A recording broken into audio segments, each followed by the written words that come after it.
I'm Alicia and this is Healthy Humane Living, and today we're going to be making a Pomodoro sauce inspired by Oscar winner Audrey Hepburn. This is a recipe that I got from a magazine many years ago, and it's one that her son says she ate every day. And I figure, well, if it's good enough for Audrey, it's good enough for me. And I've been thinking about what to do for Christmas gifts, and I'm hoping that this is going to be a really good sauce and I can give it to folks during the holiday season. So we're going to start out with 3 pounds of vine ripe tomatoes, 1 onion, 1 stalk of celery, and 1 carrot. And we're going to put it all into a big pot and let those flavors marinate together. So let's see. So I've got the vine ripe tomatoes, plopping them into the pot, and I'm supposed to put this on high. So I'm going to go ahead and do that. And then I'm adding the carrots, the celery, and the onion.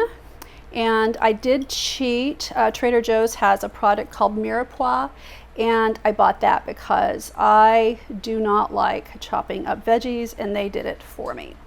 So I'm just gonna give that a stir. Gonna give that a stir, and now we wait. It's been cooking on high for about 15 minutes, and I'm going to take the lid off, and it smells so good. I'm going to add 6 chopped up leaves of basil and stir it in, and I'm going to turn the heat down and let it simmer some more.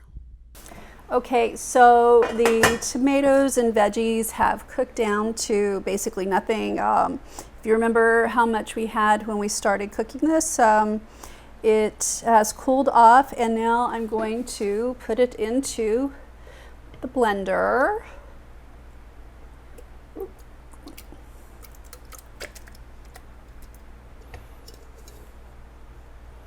Get every last little bit of goodness out of that.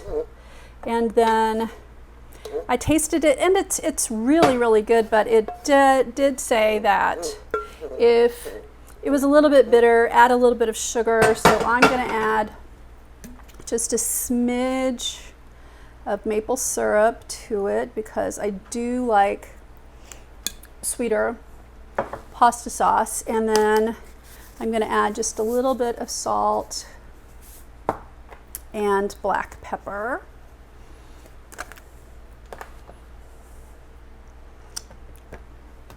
So this is surprisingly really tasty. I shouldn't say surprisingly, but it doesn't have any garlic in it. And I live in a world where there's never a thing as too much garlic. So I'm really excited because this was really easy to make. The only time consuming thing was waiting for it to cook down. So let's get this swirled up. Okay, so that is what the final product looks like.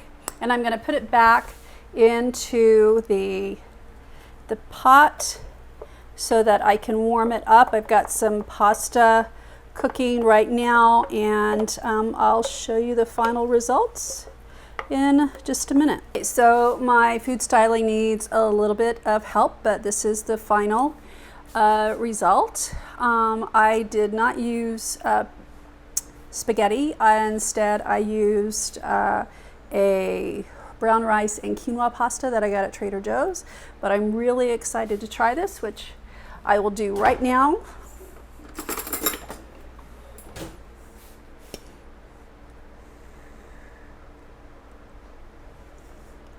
This is really good and really fresh tasting, so I hope you'll give it a try. I will list the recipe in the comments. Have a great rest of the day and stay healthy and happy.